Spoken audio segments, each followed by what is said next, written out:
శ్రేష్ఠ గ్రంథము బైబిల్ పఠింప శ్రేష్ఠ గ్రంథము బైబిల్ అనుదినము పఠించిన ప్రేమతోడ నడుపును ఓ పఠింప శ్రేష్ఠ గ్రంథము బైబిల్.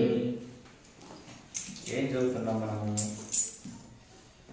యెషయా గ్రంథము 9వ అధ్యాయము 6వ వచనం.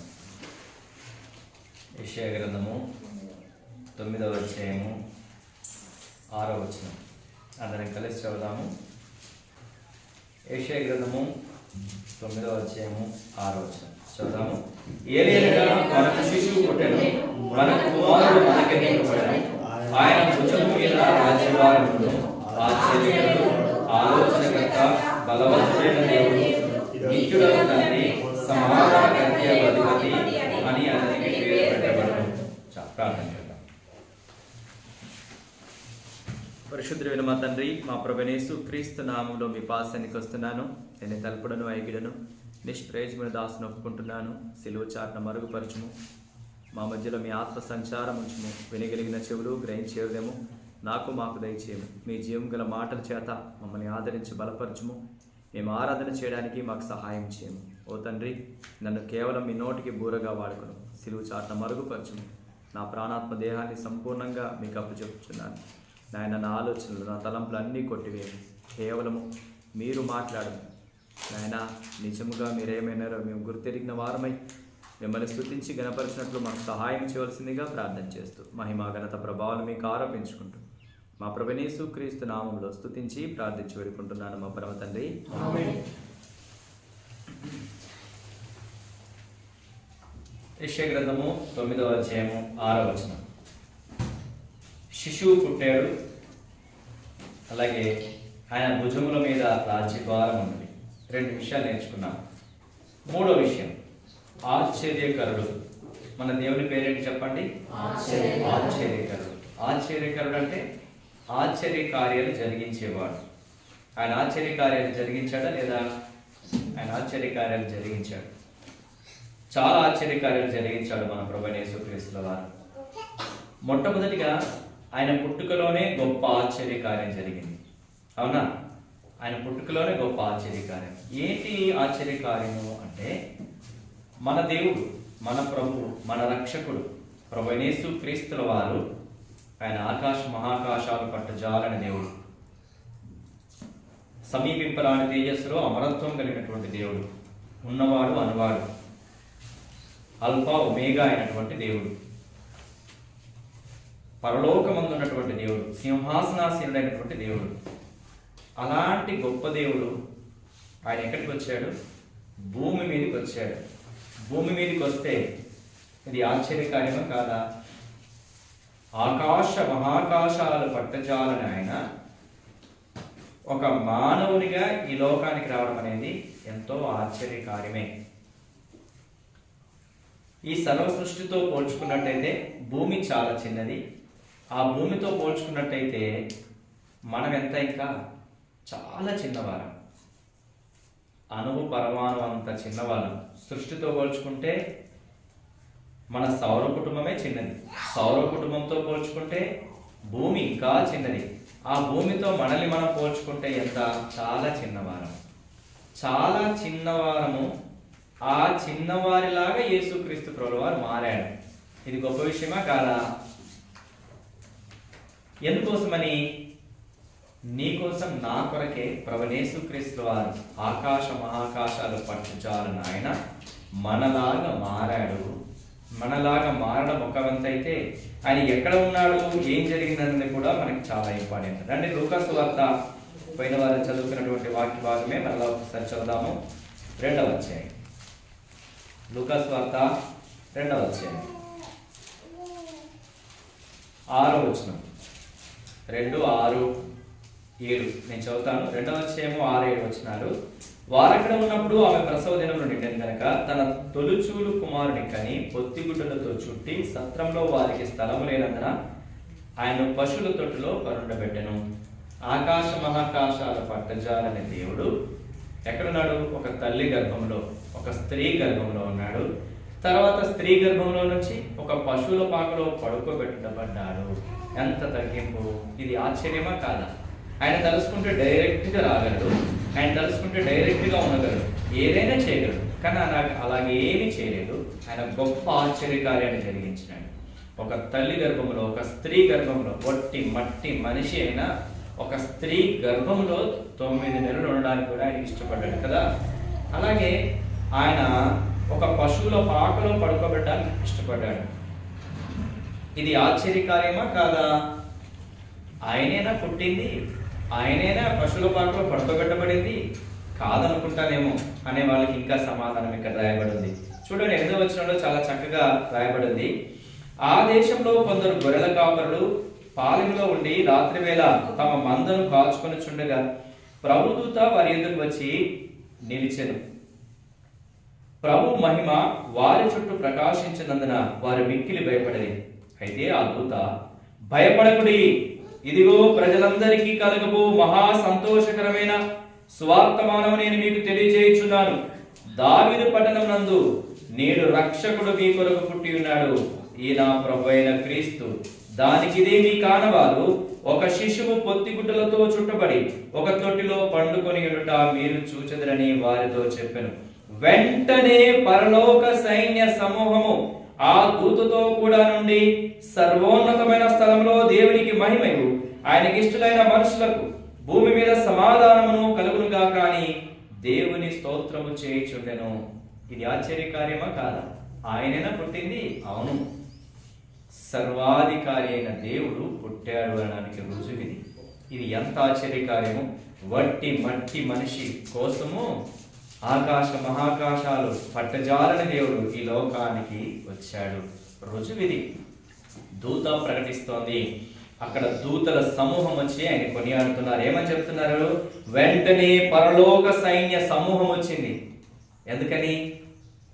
ఆయన దేవుడు గనక, ఆయన ఆకాశ మహాకాశాలు పట్టజాలని వాడు గనక, ఆయనే మహోన్నతుడు గనక, ఆయనే వాటి సృష్టికర్త గనక అవన్నీ వచ్చేసాయి. వెంటనే పరలోక సైన్య సమూహము ఆ దూతతో కూడా నుండి సర్వోన్నతమైన స్థలంలో దేవునికి మహిమ, ఆయనకి ఇష్టలైన మనుషులకు భూమి మీద సమాధానం కలుగునుగాక అని దేవునికి స్తోత్రం చేశారు. అవునా? ఇది గొప్ప కార్యమా కాదా? ఇది ఆశ్చర్యకార్యమా కాదా? మనకు ఆశ్చర్యం అనిపిస్తుందా, అనిపించదా? ఇంకా ఆశ్చర్యం అనిపించాలనుకుంటే, ఉదాహరణకి ఇప్పుడు ప్రపంచంలోనే ఒక గ్రేటెస్ట్ పొజిషన్లో ఉన్న వ్యక్తి ఎవరిని మనం చూస్తామంటే, చాలా మంది చూసేటటువంటి ఏంటంటే అమెరికా ప్రెసిడెంట్. అమెరికా ప్రెసిడెంట్ ఎవరు ఇప్పుడు? ట్రంప్ కదా. ట్రంప్ వచ్చి మన ఇంటికి వచ్చాడు అనుకోండి, మన ఇంటికి వచ్చి భోజనం చేసి రాత్రి పడుకొని వెళ్ళాడు అనుకోండి, ఆశ్చర్యమా కాదా? అవునా? ట్రంప్ గారు మన ఊరికి వచ్చి, మన ఇంట్లోకి వచ్చి భోజనం చేసి తెల్లారి పడుకొని రాత్రి పడుకొని వెళ్ళిపోయాడు. ఆశ్చర్యమా కాదా? ఆయన వస్తేనే ఇంత ఆశ్చర్యపోతే ఇక్కడ ఉన్న వాళ్ళంతా ఆశ్చర్యపోతారు పోరా? మన ప్రధాని మోడీ కూడా ఆశ్చర్యపోతాడు. ఏంటి ట్రంప్ వచ్చి వీళ్ళింటికి వచ్చాడు, వీళ్ళింటికి వస్తారంటే ఏంటి అని ఆశ్చర్యపోతాడు. మన సీఎం గారు కూడా ఆశ్చర్యపోతారు, మన ఊర్లో వాళ్ళు కూడా ఆశ్చర్యపోతారు. మరి అలాంటిది సర్వాధికారం కలిగిన దేవుడు, సృష్టికర్త అయినటువంటి దేవుడు ఈ లోకానికి వస్తే ఆశ్చర్యమా కాదా? ఆయన ఆశ్చర్యకరుడు, ఆశ్చర్యకార్యాలు జరిగించే దేవుడు. ఆయన పేరు ఆశ్చర్యకరుడు. ఆయన ఇలాగ భూమికి వచ్చినడానికి రుజువు అది. కానీ ఆయన ఎక్కడికి వచ్చాడు? పశువుల పాకలో పడుకోబెట్టబడడానికి ఇష్టపడ్డాడు. తనను తాను పూర్తిగా తగ్గించుకొని వచ్చినటువంటి వాడిగా మనం చూస్తున్నాం. ఆయనేనా నిజంగా దేవుడే కన్యక గర్భాన పుట్టి పశువుల పాకలో పడుకోబెట్టబడ్డాడా? అవును, పశువుల పాకలో పడుకోబెట్టబడ్డాడు. ఎందుకంటే పరలోక సైన్య సమూహం దిగొచ్చింది. ట్రంప్ గారు వస్తే ఆయన సైన్యం వస్తుందా రాదా? ఎవరింటికి వచ్చారో వాళ్ళ చుట్టూ మొత్తం పహారా కాస్తారు. వాళ్ళు ఉంటారా ఉండరా? మన యేసుప్రభు వస్తే ఎవరు వచ్చారా రాదా? దూత వచ్చింది, ప్రకటించింది. పరలోక సైన్య సమూహం దిగి వచ్చి దేవుణ్ణి స్తుతించారు. ఎంత గొప్ప ఆశ్చర్యము! ఆయన ఆశ్చర్యకరుడు, ఆశ్చర్యకార్యాలు చేసేవాడు. ఆయన పుట్టుక ఆశ్చర్యమే అని నేర్చుకుంటున్నాం. తర్వాత మార్కు సువార్త ఒక వచనాన్ని చూద్దాం. మార్కు సువార్త 2వ అధ్యాయం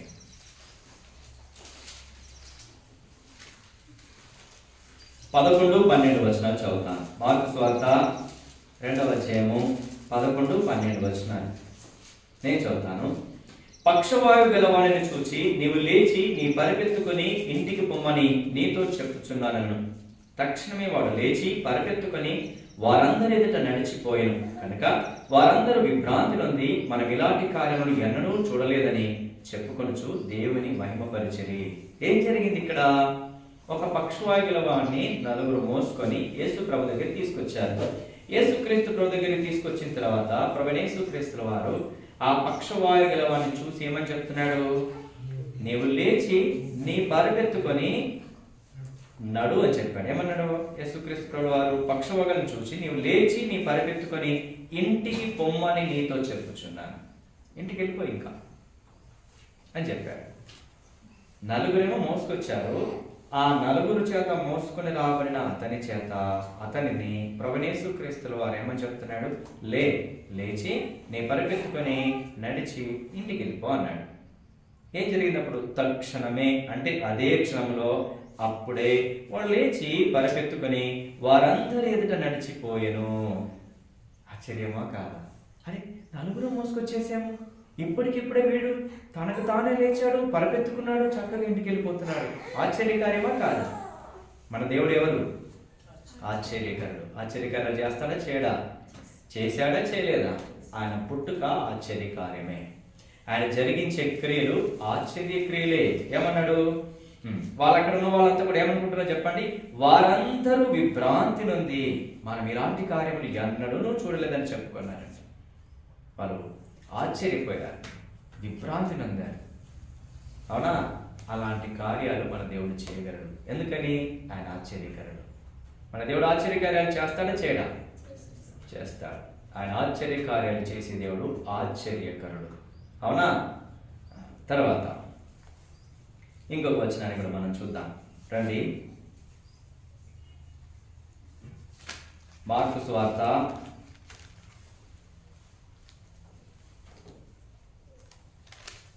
8వ అధ్యాయం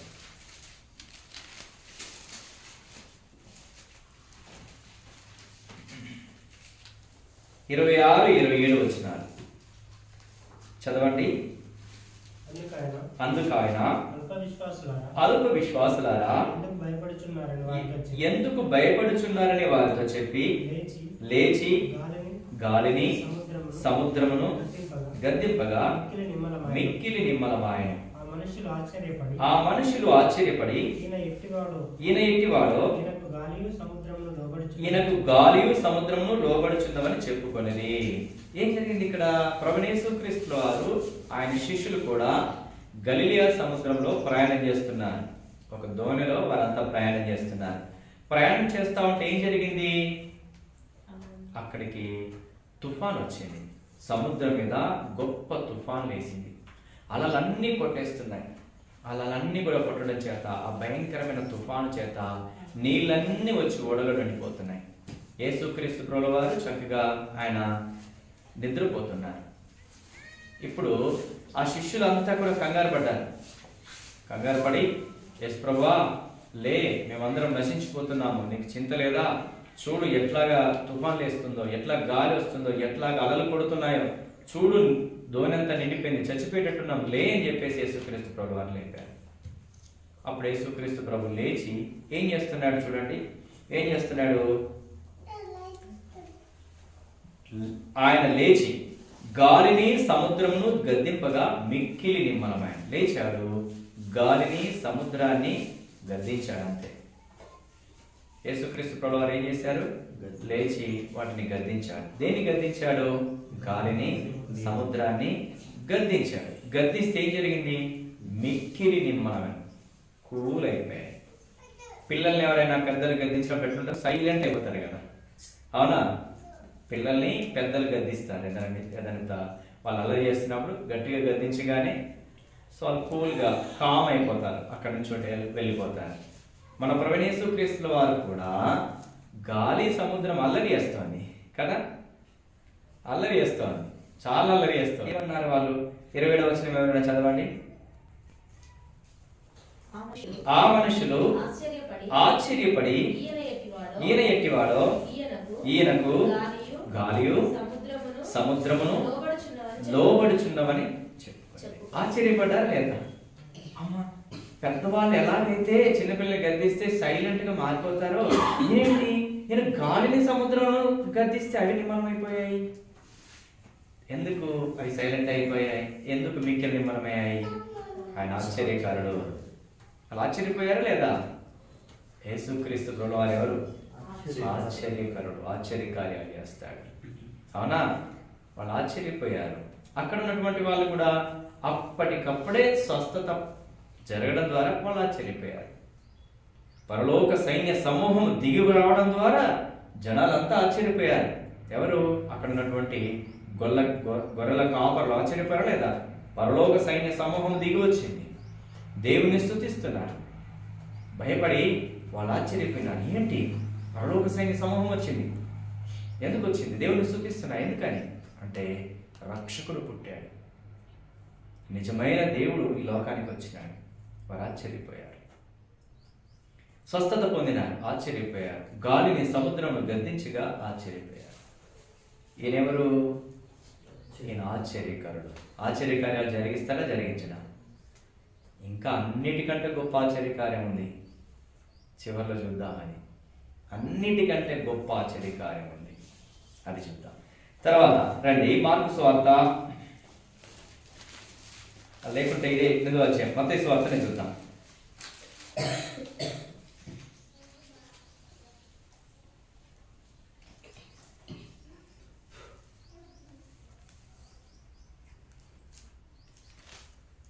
లూకా సువార్త ఇంకా క్లారిటీగా ఉంటుంది. లూకా సువార్త చూద్దాం. లూకా సువార్త 8వ అధ్యాయం. లూకా సువార్త 8వ అధ్యాయం.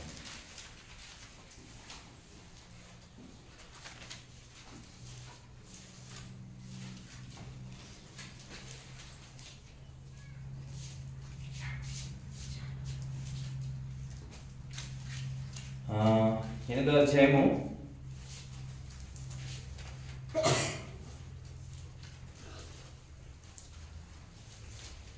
27వ వచనం నుంచి చదువుతాను. 27. ఆయన ఒడ్డుకు దిగినప్పుడు ఆ ఊరి వాడొకడు ఆయనకు ఎదురుగా వచ్చెను. వాడు దయ్యములు పట్టిన వాడై బహుకాలం నుండి బట్టలు కట్టుకొనక సమాధుల్లోనే గాని ఇంట్లో ఉన్నవాడు కాడు. ఆ ఊర్లో ఉన్నవాడు ఒకడు. ఏ ఊర్లో? గెరాసెనుల దేశంలోకి ప్రభువైన యేసుక్రీస్తు వారు ప్రవేశించారు. ఆ ఊర్లో ఉన్న ఒకతను యేసుక్రీస్తు ప్రభువు వారిని ఎదుర్కోవడానికి వచ్చాడు. అతను దయ్యం పట్టున్నాడు. దయ్యం పట్టిన వ్యక్తి ఎలా ఉన్నాడంట? బట్టలు ఏమీ లేవు. ఇంకా ఏం చేస్తాడు? సమాధులలో ఉంటాడు. ఇంకేం చేస్తాడు? తనను తానే గాయపరుచుకుంటాడు. తను తానే గాయపరుచుకుంటూ బట్టలు లేనివాడుగా సమాధులలో తిరుగుతున్న అతను యేసుక్రీస్తుని చూసి పరిగెత్తుకొని వచ్చాడు. వచ్చి ఏం చెప్తున్నాడు? 28వ వచనంలో, వాడు యేసును చూచి కేకలు వేసి ఆయన సాగిలపడి, యేసు సర్వోన్నతుడైన దేవుని కుమారుడా, నాతో నీకేమి? నన్ను బాధపరచుకోమని నిన్ను వేడుకొనుచున్నాను అని కేకలు వేసి చెప్పాను. ఎవరంటాయి? ఈయన ఎవరు? యేసుక్రీస్తు ప్రభువు. ఎవరని చెప్తున్నాడు? సర్వోన్నతుని దేవుని కుమారుడు. తెలుసా ఈరోజు నీకు ఆయన ఎవరో? తెలుసా? ఆయన ఎవరో నిజంగా నీవుగా తెలుసుకోవాలి. అర్థమవుతుందా? ఎవరో చెప్తే విన్నావు, సువార్త విన్నావు, కానీ సువార్త విన్న తర్వాత నీవుగా ఏమని తెలుసుకోవాలో తెలుసా? ఆయన సర్వోన్నతుని దేవుని కుమారుడు, ఆయనే దేవుడు, ఆయన తప్ప వేరొక దేవుడు లేడు అని తెలుసుకోవాలి. అర్థమవుతుందా? ఆ యేసుక్రీస్తు మరో పేరేంటి? ఆశ్చర్యకరుడు. ఏం నేర్చుకుంటున్నా ఇప్పుడు? ఆశ్చర్యకరుడు. ఆయన ఆశ్చర్యకార్యాలు చేస్తున్నాడు. ఆయన పుట్టుక ఆశ్చర్యకార్యం, ఆయన స్వస్థపరచుట్లో ఆశ్చర్యకార్యం, ఆయన గాలిని సముద్రాన్ని గద్దించి నిమ్మల చేయడంలో ఆశ్చర్యకార్యం. అవునా? అందరూ ఆశ్చర్యపోతున్నారా లేదా? ఆయన పేరే ఆశ్చర్యకరుడు, ఆయన చేసే పనులన్నీ ఆశ్చర్యకార్యాలే. కాబట్టి ఇక్కడ మనం చూస్తున్నాము, ఒక దయ్యం పట్టిన అతను యేసుక్రీస్తు ప్రభు దగ్గరికి వచ్చినాడు. ఆయనకి ఏమని చెప్తున్నాడు? ఆయన ఏమని చెప్తున్నాడంటే, సర్వోన్నతుని దేవుని కుమారుడా, నాతో నీకేం పని? ఎట్లా చెప్తున్నాడు చాలా ఇంపార్టెంట్ అండి. 28వ వచనం చదవండి. వాడు యేసును చూచి కేకలు వేసి ఏం చేస్తున్నాడు చెప్పండి. ఎంత అద్భుతము! వాడిని ఎంతో మంది వాళ్ళ ఇంటి వాళ్ళు ఆ దయ్యం పట్టిన వాడిని గొలుసులతో కట్టేశారు. ఆగాడా? ఆగలే. గొలుసుల్ని ఒట్టిని తెంపేసుకొని సముద్రంలోకి పరిగెత్తుకొని వెళ్ళినటువంటి క్యాండిడేట్ ఇప్పుడు యేసు ప్రభు దగ్గరికి వచ్చి ఏం చేస్తున్నాడు చెప్పండి? సాగిల పడుతున్నాడు. ఎందుకని? ఆయన సర్వాధికారం కలిగినటువంటి దేవుడు, ఆయనే నిజమైన దేవుడు అని ఎవరికి తెలుసు? ఆ దయ్యాలకి తెలుసు. ఈరోజు నీకు తెలుస్తుందా? తెలియాలి. నీవు నేను నమ్మినటువంటి ప్రభువైన యేసుక్రీస్తు వారు ఆశ్చర్య కార్యాలు జరిగించే ఆశ్చర్యకరుడు, భూమిని ఆకాశమును కలుగజేసిన దేవుడు, సృష్టికర్త అయినటువంటి దేవుడు. కనుక వాడు సాగిలపడి నమస్కారం చేస్తూ, యేసు నాతో నీకేం పని అని మాట్లాడుతున్నాడు. ఏమని చెప్తున్నాడు? ఇంకా వాడు యేసును చూచి కేకలు వేసి ఆయన సాగిలపడి, యేసు సర్వోన్నతుడైన దేవుని కుమారుడా, నాతో నీకేమి, నన్ను బాధపరచుకోమని నిన్ను వేడుకొనిచున్నానని కేకలు వేసి చెప్పాడు. బాధపరచుకు నన్ను అని కేకలు వేసి చెప్పిన వాడిగా ఉన్నాడు. ఇది వాడి యొక్క స్థితి.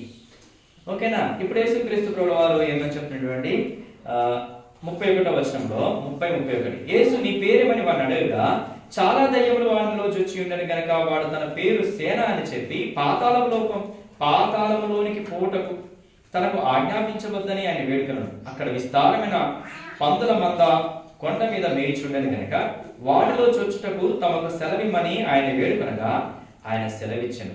అప్పుడు దయ్యంలో ఆ మనిషిని విడిచిపోయి పందులలో జొచ్చెను గనక ఆ మంద ప్రపాతం నుండి సరస్సులోనికి వడిగా పరిగెత్తి ఊపిరి తిరగక చచ్చెను. మేపుచున్న వారు జరిగిన దాన్ని చూచి పారిపోయి ఆ పట్టణంలోను గ్రామంలోను ఆ సంగతిని తెలియజేసిరి. ఏమైంది? ఇప్పుడు దయ్యాన్ని వెళ్ళగొట్టేశాడు. ఎక్కడి నుంచి? ఆ మనిషిలో నుంచి దయ్యాలు వెళ్ళగొట్టబడ్డాయి. వెళ్ళగొట్టబడిన తర్వాత ఈ సంగతి అంతా కూడా అక్కడ ఉన్నటువంటి పందులు మేపేవారు చూసి ఊర్లోకి పరిగెత్తుకొని వెళ్ళి అందరికీ చెప్పారు. చెప్పిన తర్వాత ఆ ఊర్లో ఉన్న వాళ్ళంతా కూడా పరిగెత్తుకొని ప్రభువైన యేసుక్రీస్తు వారి దగ్గరికి వచ్చారంట. అది ఎక్కడ రాయబడింది? 35వ వచనంలో జనులు జరిగిన దానిని చూడవెళ్ళి యేసు నొద్దకు వచ్చి, ఎవరు వచ్చారు? ఇప్పుడు ఊర్లో ఉన్న వాళ్ళందరూ వచ్చారు. ఎందుకు వచ్చారు? యేసు అనే అతను వచ్చాడు.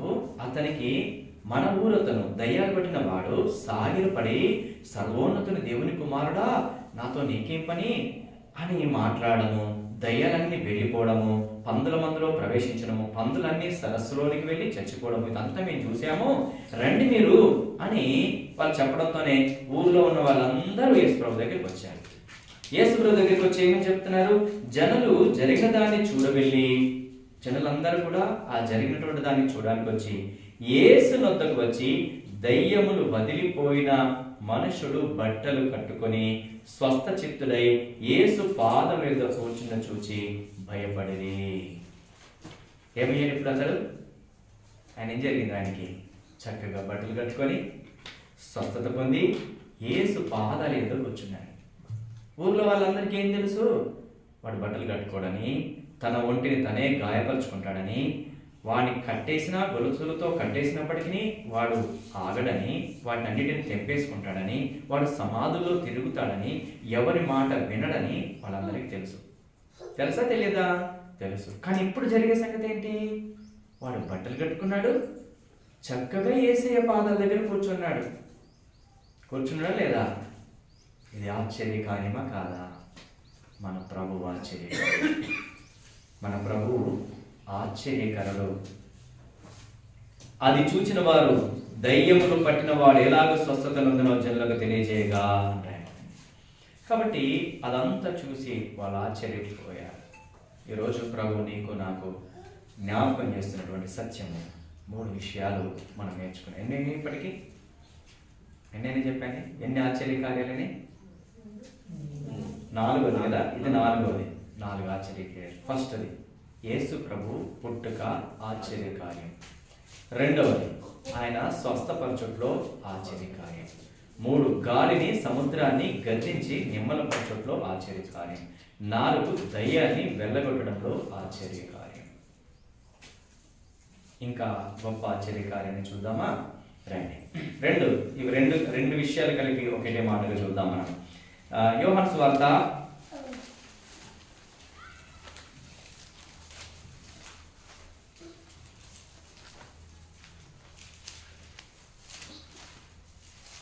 'యోహాను ఇంకా చాలా ఉన్నాయి ఆశ్చర్యకార్యాలు, కానీ మనము కొన్నింటితోనే మనము క్లోజ్ చేద్దాము. 8వ అధ్యాయము యోహాను సువార్త 8వ అధ్యాయము 4వ వచనం నుంచి నేను చదువుతాను, లేదంటే 3 నుంచి నేను చదువుతాను. 8:3వ వచనం నుంచి. శాస్త్రులను పరిశీలన వ్యభిచారమందు పట్టబడిన ఒక స్త్రీని తోడుకొని వచ్చి ఆమెను మధ్యన నిలబెట్టి, బోధకుడా, ఈ స్త్రీ వ్యభిచారము చేయుచుండగా పట్టబడెను. అట్టి వారిని రాళ్ళు రువి చంపవలని ధర్మశాస్త్రంలో మోషే మనకు ఆజ్ఞాపించను కదా, ఆయనను నీవేమి చెప్పుచున్నావని ఆయన అడిగిరి.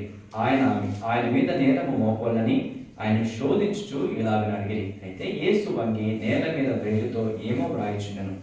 వారాయన పట్టు బదలక అడుగుచుండగా ఆయన తల ఎత్తి చూచి, మీలో పాపము లేని వాడు మొట్టమొదట ఆమె మీద రాయి వేయవచ్చునని వారితో చెప్పి మరలా వంగి నేల మీద వ్రాయిచుండెను. వారు ఆ మాట విని పెద్దవారు మొదలుకొని చిన్నవారి వరకు ఒకని వెంట ఒకడు బయటికి వెళ్ళిరి.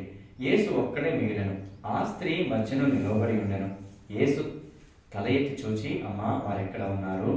ఎవరు నీకు శిక్ష విధింపలేదా అని అడిగినప్పుడు ఆమె, లేదు ప్రభువా అని. అందుకు యేసు, నేను నీకు శిక్ష విధింపను, నీవు వెళ్ళి ఇక పాపము చేయమని ఆమెతో చెప్పాను. ఏం జరిగింది ఇక్కడ? వ్యభిచారం చేస్తూ ఒక స్త్రీ పట్టబడింది. వ్యభిచారం చేస్తూ పట్టబడినటువంటి స్త్రీని కానీ పురుషుని కానీ ధర్మశాస్త్ర ప్రకారం, ఇశ్రాయేలుకు దేవుడు ఇచ్చిన ధర్మశాస్త్ర ప్రకారము ఏం చేస్తారంటే రాళ్ళు రువి కొట్టి చంపుతారు. అలా చేయాల్సిందే. స్త్రీని పట్టుకొచ్చారు, మరి పురుషుడేడి? పనులు పెట్టారా లేదా? స్త్రీని మాత్రమే పట్టుకొచ్చినారు. దాని తర్వాత ఇంకా వాళ్ళ హృదయాలలో ఉన్నది ఏంటిది? యేసుక్రీస్తు ప్రభుని ఎలాగైనా కూడా శోధించాలి అనుకుంటున్నారంట. చూడండి, ఇక్కడ ఏమని రాయబడుతుంది? ఆయన మీద నేరము మోపాలని ఆయన శోధించుచు ఇలాగ అడిగిరి. ఆయన శోధించాలని, ఆయన మీద నేరం మోపాలని వాళ్ళ ఉద్దేశం. సరే, ఆ స్త్రీని మధ్యలో నిలబెట్టారు, రాళ్ళన్నీ పట్టుకొని వచ్చారు. యేసు ప్రభువా, ధర్మశాస్త్రం ఇలా చెప్తుంది కదా, రాళ్ళు రువి కొట్టి చంపమని. మరి నువ్వేమంటావు? ఏమంటావు చెప్పు. ఇప్పుడు ఏమనాలి? కోర్టు ఏమంటదో, పోలీసు వాళ్ళు చట్టం ఏదంటదో అదే జరిగించండి అని ఎవరమైనా అంటాం. అవునా కదా? ఎవరిమైనా అంటాం. కానీ యేసుక్రీస్తు ప్రభువు వారు ఏమన్నారు చెప్పండి? ఆమె పాపం చేసిన సంగతి యేసు ప్రభువుకు తెలుసా తెలియదా? తెలుసు. ఆమె పాపం చేసిన సంగతి తెలుసు. తర్వాత ధర్మశాస్త్రం ఇచ్చింది ఆయన, మీరు ఇలాగ చేయండి అని చెప్పింది ఆయన. ధర్మశాస్త్రంలో రాళ్ళు రువి కొట్టి చంపాలి అని చెప్పింది ఆయన. ఆయనకు తెలుసా తెలియదు? ఆ విషయం తెలుసు. కానీ ఇప్పుడు ఏం చేస్తున్నాడు ప్రభు? మరి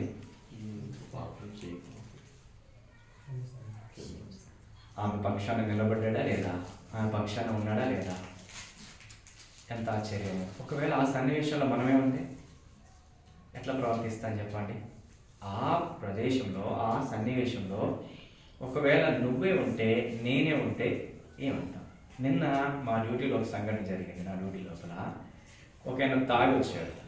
అసలు డ్యూటీలో తాగకూడదు. డ్యూటీ చేస్తూనే మధ్యలో ఎప్పుడు తెచ్చుకున్నాడో తెలియదు, కానీ మధ్యాహ్నం అట్లా 12 గంటల ప్రాంతంలో తాగాడు. ఫుల్ తాగాడు మంచిగా. మెటీరియల్ తీసుకోవడానికని వేరే ఇంకొక సెక్షన్కి వెళ్ళాడు. అక్కడ ఆ సార్తో గొడవపడ్డాడంట. ఏదో మొత్తం మీద బూతులు మాట్లాడితే ఆ సారు ఈయన మీద కంప్లైంట్ రాసి ఇచ్చాడు. తాగి వచ్చాడు, నా మీద బూతులు మాట్లాడాడు, ఇష్టం వచ్చినట్టు మాట్లాడి కంప్లైంట్ ఇచ్చాడు. ఇస్తే నేను మాన్యువల్ చేస్తాను కాబట్టి కంప్లైంట్ నేను రాయాలంట. నా దగ్గరికి తీసుకొస్తాను ఆయన్ని. సాక్షి గవాయి అన్నీ నేనే అన్నట్టు. అంటే ఆయనకి దాన్ని ఏమంటారు, అది మందు తాగారా తాగలేదా అని టెస్ట్ చేసేది డివైస్ నా దగ్గరే ఉంటుంది. ఆయన తీసుకొచ్చి కూర్చుని పెట్టారు.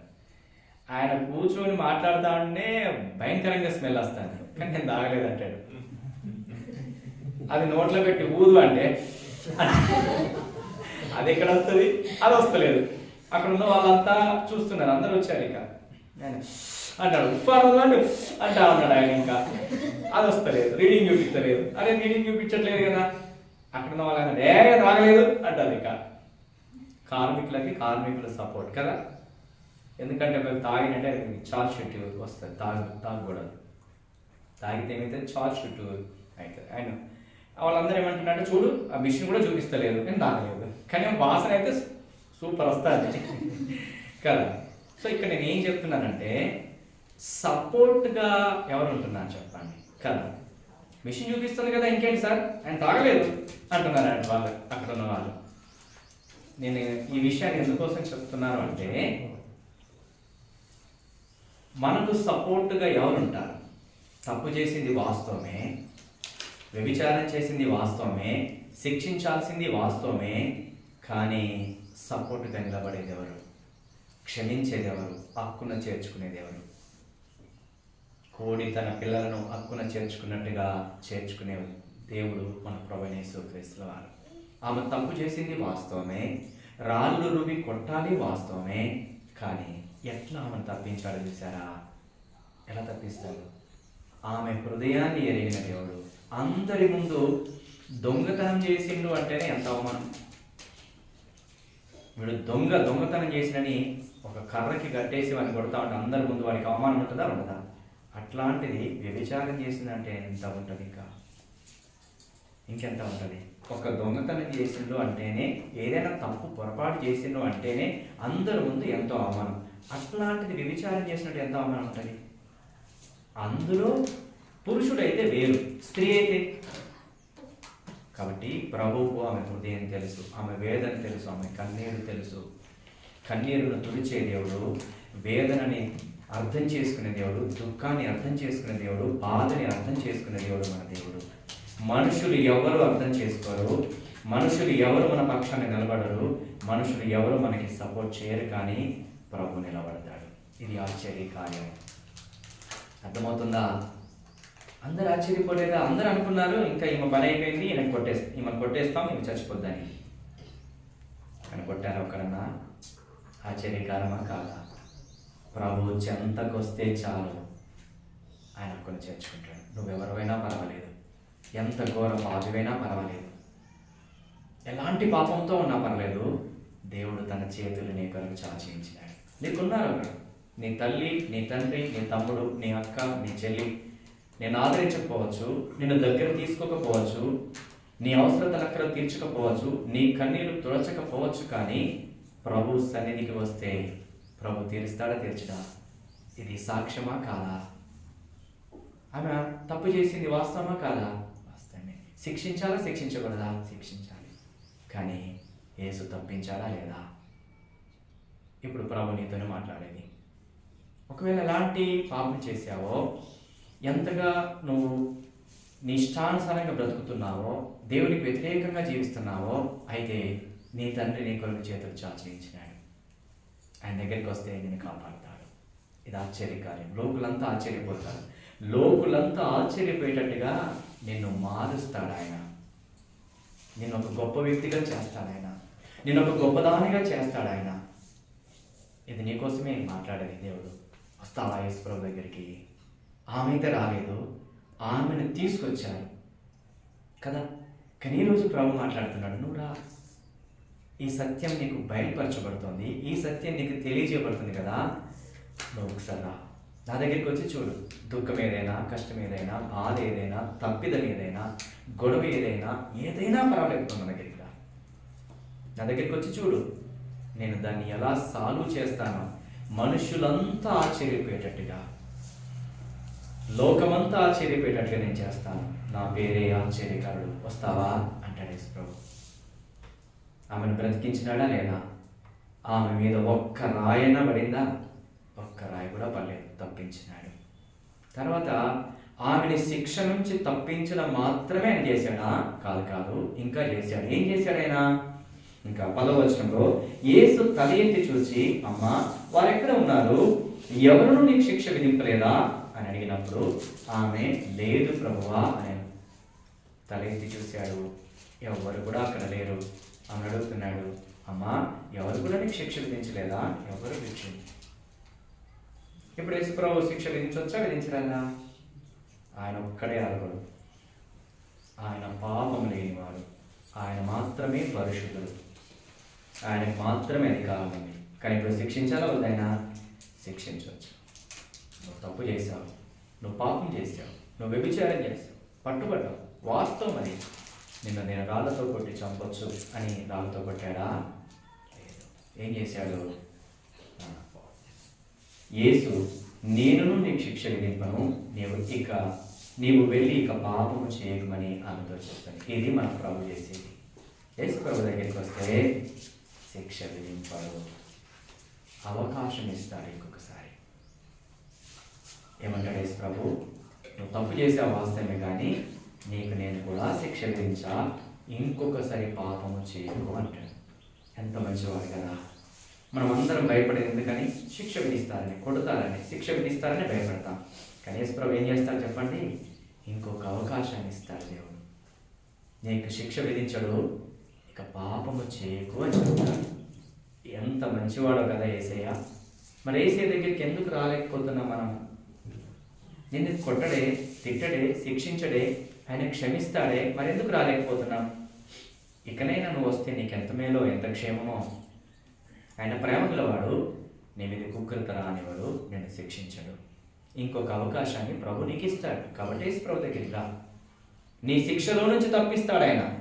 ఎవరి చేత నీ మీదకి శిక్ష రాకుండా చేస్తాడు, ఆయన కూడా నేను శిక్షించాడు.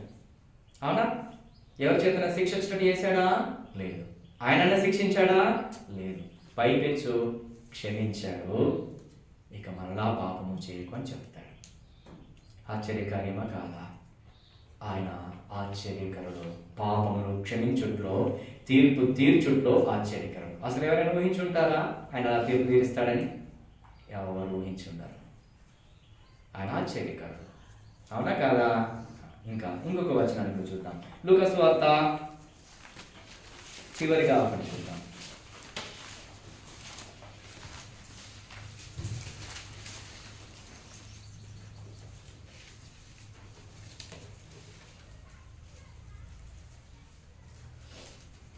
నలభై 47వ వచనం, 23వ అధ్యాయము 47వ వచనం, 47, 48, 47, 48 చదువు.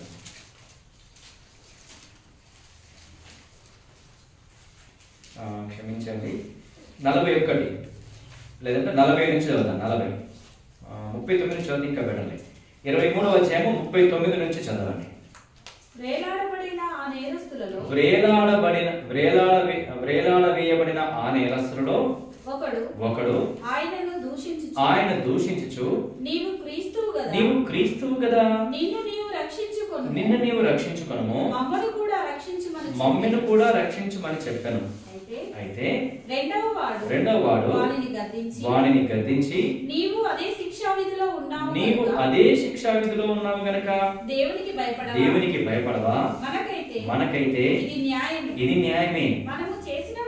మనము చేసిన వాటికి తగిన ఫలం పొందుచున్నాము. కానీ ఈయన ఏ తప్పిదము చేయలేదని చెప్పి ఆయన చూచి, యేసు, నీవు నీ రాజ్యములోనికి వచ్చినప్పుడు నన్ను జ్ఞాపకము చేసుకొని మనం చాలు. ఇక్కడ ఏం జరుగుతుందంటే, సిలువ వేయడము అంటే చంపడమే, మరణమే. ఉరి వేయడము అంటే చంపడమే కదా.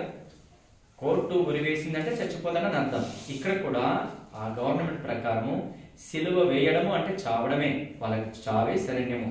ఎవరికి ఉరి శిక్ష వేస్తారు? ఎవరికి ఆ శిలువ శిక్ష వేస్తారంటే భయంకరమైనటువంటి దొంగతనాలు, వ్యభిచారాలు, హత్యలు చేసినటువంటి వారికి వేస్తారు. యేసుక్రీస్తుతో పాటు ఇద్దరికి శిక్ష విధించారు. ఇద్దరు దొంగలు, వారు నరహంతకులు, వ్యభిచారులు, ఎంతో భయంకరమైనటువంటి జీవితాన్ని నివసించినటువంటి వాళ్ళు. వాళ్ళిద్దరిని కూడా యేసుక్రీస్తు ప్రభు కుడివైపున ఒకరిని, ఎడవైపున ఒకరిని శిలువ వేశారు. ఇప్పుడు ఒక అతను, ఒక దొంగ అంటున్నాడు. ఏమని చెప్తున్నాడంటే, నీవు క్రీస్తు కదా, నిన్ను నువ్వే రక్షించుకో, మమ్మల్ని కూడా రక్షించు అని ఎగతాళి చేస్తున్నాడు. నువ్వు క్రీస్తు కదా. క్రీస్తు అంటే మెస్సయ్య. మెస్సయ్య అంటే రాజు, రాజులకు రాజు, ప్రభులకు ప్రభు, రాబోయే మెస్సయ్య ఆయన. కదా. కాబట్టి నువ్వు మెస్సయ్య కదా, నువ్వు క్రీస్తు కదా, నిన్ను నువ్వే రక్షించుకో, మమ్మల్ని కూడా రక్షించు అన్నట్టుగా ఎగతాళి చేస్తున్నాడు. వాడి స్వభావాన్ని మార్చుకోవట్లేదు కదా. అయితే రెండో వాడు ఏమని చెప్తున్నాడంటే 40వ వచనంలో, అయితే రెండో వాడు వాడిని గద్దించి, నీవు అదే శిక్షా విధిలో ఉన్నావు గనక దేవునికి భయపడవా? నువ్వు కూడా అదే శిక్షలో ఉన్నావు కదా, ఇప్పటికైనా దేవునికి భయపడవా అని వాడితో అని ఏమని చెప్తున్నంటే,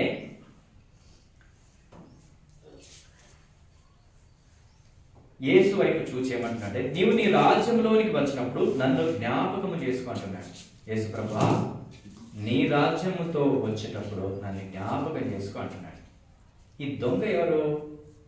ఈయన దొంగ, శిలువలో వేలాడుతున్నటువంటి ఈయన ఎవరు? ఒక దొంగ. 2, చాలా మందిని చంపినటువంటి వ్యక్తి, వ్యభిచారం చేసినటువంటి వ్యక్తి, మానభంగాలు చేసిన వ్యక్తి, అనేకులను హింసించిన వ్యక్తి, భయంకరమైనటువంటి వ్యక్తి ఈయన.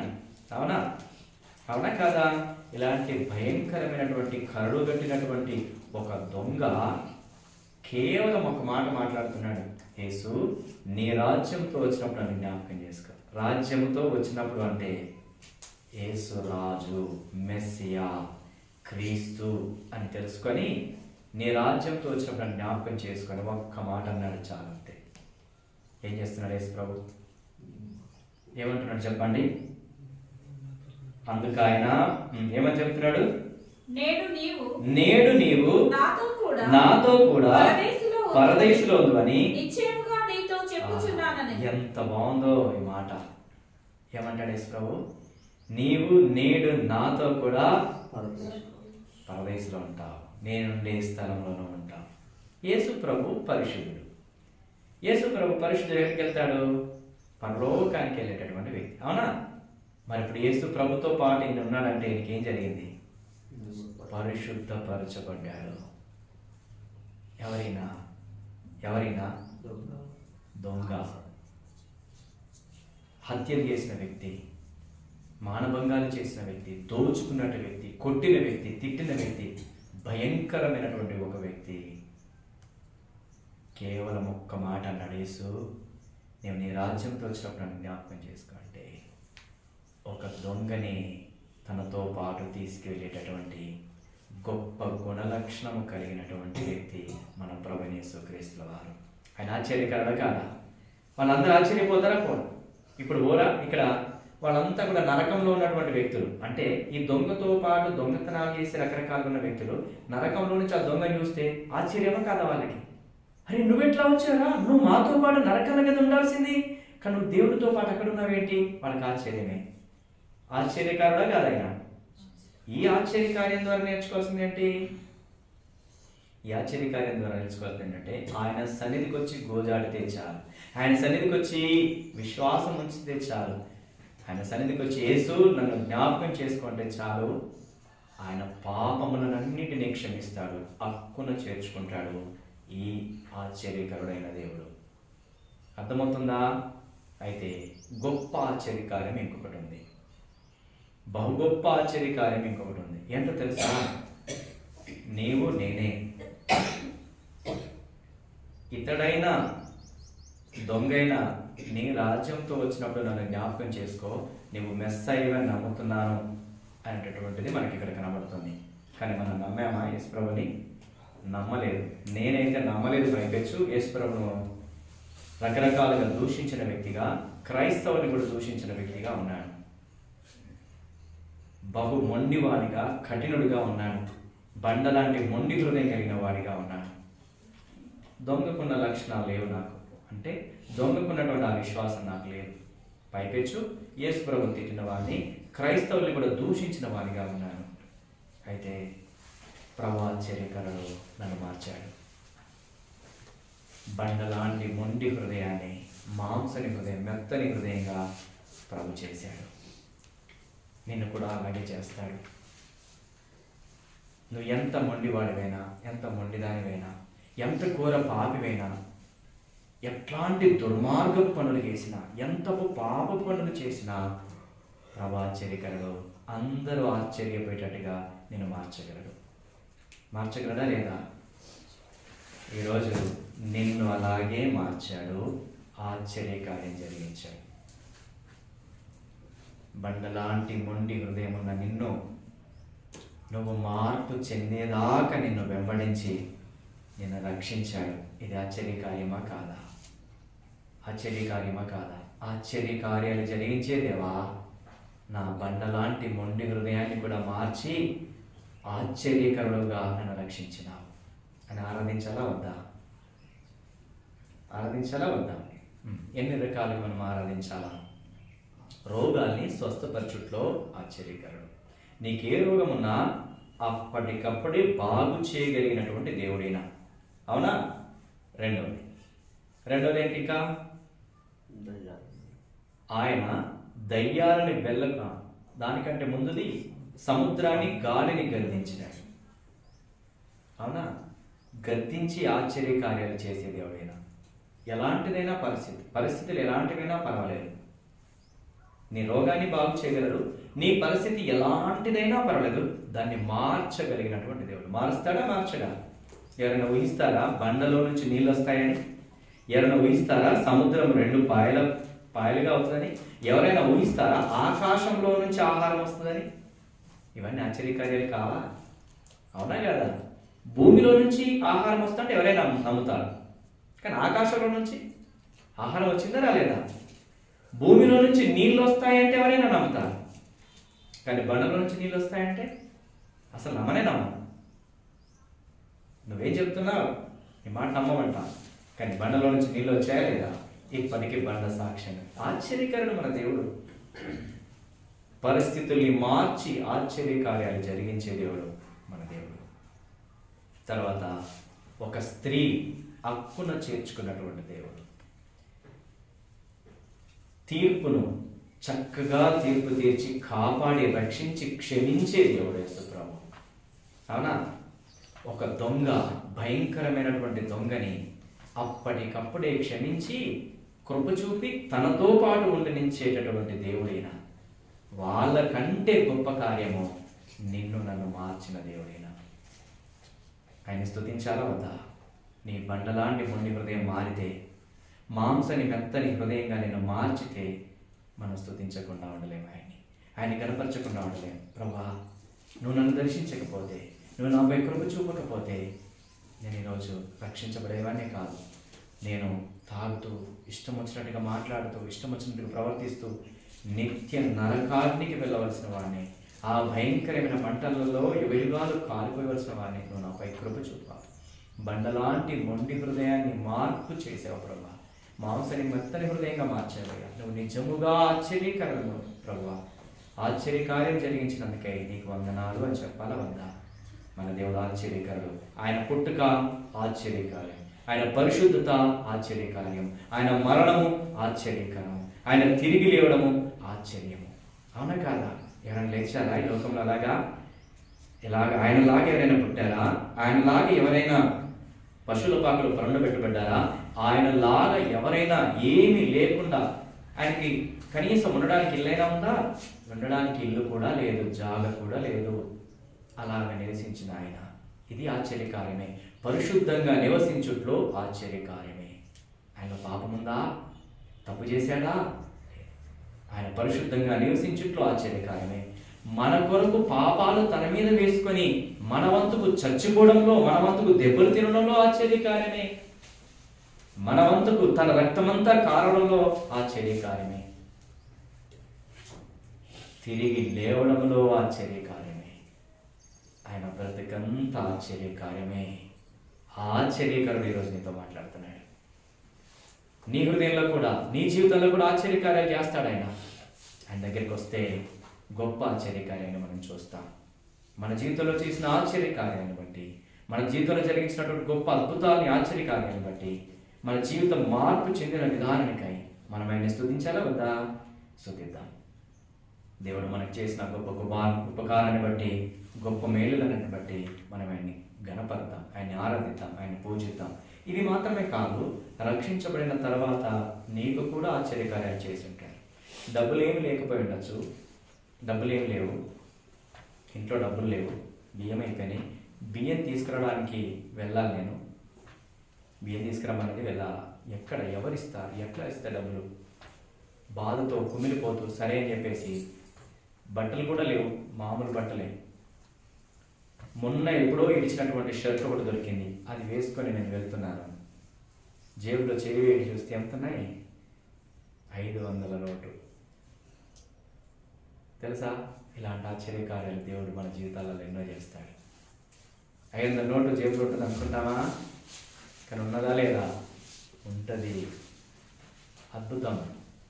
ఇంట్లో డబ్బులేం లేవు, బీరువాలో చేయి పెట్టి చూస్తే 500 ఎప్పుడో పెట్టినే కనబడతాయి. అప్పుడు ఆశ్చర్యకార్యం చూడమని దేవుడు ప్రేరేపిస్తాడు.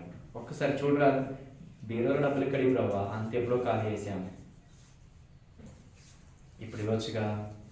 చూడు వెళ్ళమనంటే చూస్తే డబ్బులు ఉంటాయి, దొరుకుతాయి ఖచ్చితంగా. ఇలాంటి జరగలేదా మీ జీవితంలో? ఇలాంటివి కాదు, రకరకాల ఆశ్చర్యకార్యాలు మన జీవితంలో చూస్తాం. ఎందుకని? ఆయన ఆశ్చర్యకారుడు, నిజంగా ఆశ్చర్యకార్యాలు చేస్తాడు. అవునా కదా? అన్నీ అలాంటి ఆశ్చర్యకార్యాలు నీ జీవితంలో ఎన్ని చేశాడో వాటిని బట్టి నీ హృదయాన్ని దేవుడు మార్పు చెందించి నిన్ను ఒక గొప్ప వ్యక్తిగా, రక్షించబడిన వ్యక్తిగా మార్పు చెందించిన ఈ ఆశ్చర్యకార్యాన్ని బట్టి మనం ఆయన ఆరాధించే వారంగా ఉన్నాం. ఆరాధనలో ప్రవేశిస్తాము. ఆరాధనలో ప్రవేశించడానికి ముందు ఒక పాట పాడుకుంటాము. లేచి నిలబడి